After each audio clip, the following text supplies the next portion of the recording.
All right, so I think when the NFL commissioner called the Atlanta Falcons here over the last 24 hours, the analogy I would make, it's like when you get called to the principal's office in your class and everybody's like, ooh, you busted, because the Falcons got busted yesterday. Oh, yeah. This has been a huge story for the past couple of days because over the weekend, it was the NFL draft and everyone expected Deion Sanders' kid, Shador, to get picked in like the first round. He was going to be one of the top picks to get it. And he ended up not getting drafted until like round 5. So within that time between people expecting him to get drafted and him actually getting drafted to the Browns, he gets a prank call from the Falcons defensive coordinator, Jeff Ulbricht's kid and his friends, and they have the entire conversation recorded. It's somebody in like that friend group calling up Shador saying, hey, I'm blah blah blah from the New Orleans Saints, and Shador, you're getting drafted. And he's like, oh yes, finally, this is what I've been waiting for. We have recording of that video. And then it turns out it's a total sham. It's a prank call, and it's just the most cruel joke to play on somebody who was expecting it to be one of the most exciting days of their life in their career. Yeah, if you missed the prank, it goes something like this. This is Mickey Loomis here, GM of the Saints. How you doing? Good, how are you, man? Good, been waiting on you. It's been a long wait, man. No, for sure. We're going to take you with our next pick right here, man. Yeah. Yes, sir, let's be legendary. But you're going to have to wait a little bit longer, man. Okay. Sorry about that. What does that mean? And then he gets all confused about it. But if you know anything about his dad and Deion Sanders and the way that he's parenting, those words coming out of his mouth make so much sense. Let's be legendary together. Yeah, I think he even got a chain that said legendary on it. Yeah, he was ready. Okay, so the second part of this, and then I want to ask you guys, as a parent, how would you have handled this? Tell them about what's going on and how much it cost the Falcons and this dude. So there's a pretty hefty fine for both the Atlanta Falcons and for Jeff Ulbrich, who is the father of the son who pretty much organized this entire prank, because I guess the kid got Shador's number off of his iPad, like his Atlanta Falcons iPad, where all of like the important numbers are for these recruits. And so now the Atlanta Falcons are being fined $250,000 and Jeff Ulbrich is getting fined $100,000 separately. Now, I don't know if the Falcons will pick that up for the defensive coordinator, but let's just say they don't. Okay. And by the way, this kid was not the one that made the call. It was his friend in that dorm room. If you've seen the video, it's the kid with the Ole Miss hoodie on, and the defensive coordinator's son is obviously the one that gave him the phone number, but he's sitting on the couch. But that's not here nor there.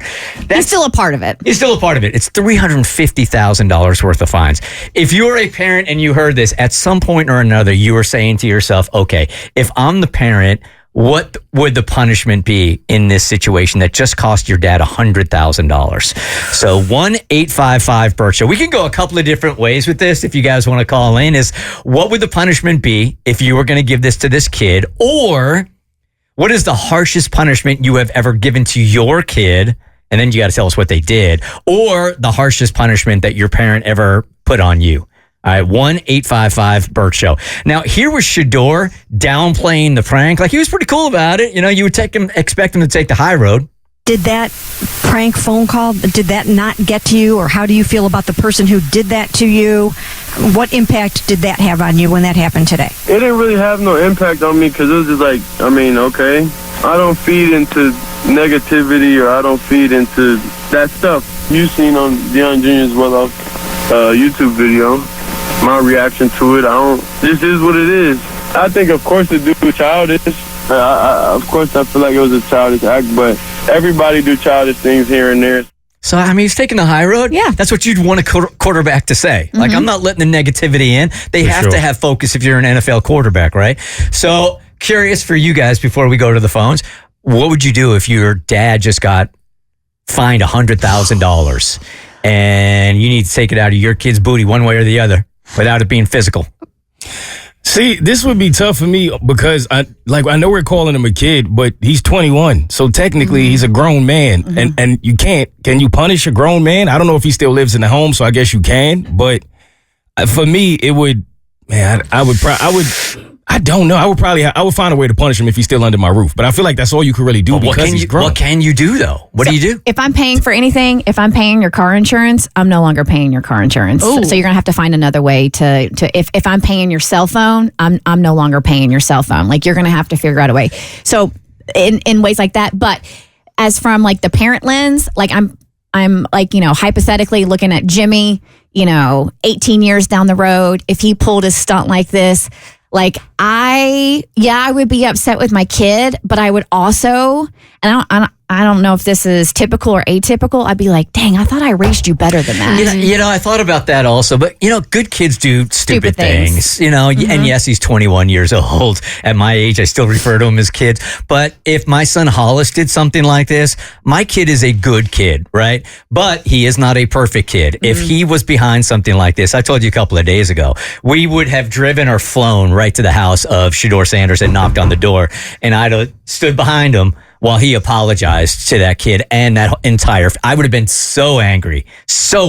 I'm in the same boat where I would have made my kid do some kind of important apology, like whether it's face to face, whether you call something to make sure that family knows that he has remorse for what he did.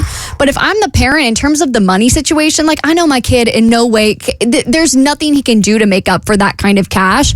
And honestly, I feel like the public scrutiny that he's getting and the fact that this is going to go on his permanent record, I'm not saying it's punishment enough, but this kid is getting, and that entire friend group is getting raked over the coals by the fact that the most shameful thing that they've done thus far is now broadcasted for the entire world to see. Well, and they videoed it and to share it. I mean, there's so much stupidity to chew on here. It was stupid college kid behavior for sure. All right, at least $100,000 fine to his dad. So if you're the dad, Mark, what do you do? How do you punish your kid? I think you almost cost me my job and $100,000. I'm going to go to the extreme. I'm going to take you to military school. Whoa. Wait, Top shelf. Even at 21 years old. Yeah, I mean, you got to learn to respect. And military school, they're going to teach you that. Okay. I never really even knew what that was as a kid. I just knew that I was really scared of it. It's always a threat. What does that mean? What does that mean? Like, I got to go to war? What does that mean? There's nothing going on right now. Good morning, Elizabeth. If you're the dad or the mom, what do you do in this case where your son just cost your family $100,000? So we actually talked, my husband and I talked about this. We have an 8-month-old, so we were talking 20 years down the road, but we said that we would make him go to work for the team, whether that's washing practice jerseys. He would have to pay the team back, selling hot dogs at the games, whatever. But he would know that he owed it to the team. No, if I'm work for the Atlanta Falcons, no, your son's not welcome anywhere near the team after pulling that stunt. Well, there is a shame part of that also. Like if you were working for the team that was just fined $250,000 and you have to walk in those doors every single day and see the people that you are taking money out of their pocket, like Arthur Blank, although that's 10 cents for Arthur Blank. Yeah. Still, there might be something to that punishment. Yeah. No? Yeah, make them face it. No, that you make it face it. But again, I don't trust you. You stole private information and used it. You can't, as the Atlanta Falcons, you can't hire that kid. Yeah, because if you did it again, they'd be like, what? Yeah. Falcons are like, we barely want your dad here at this point. Let alone you here. Yeah. Hey, Kathy, good morning. You were on the Bert Show.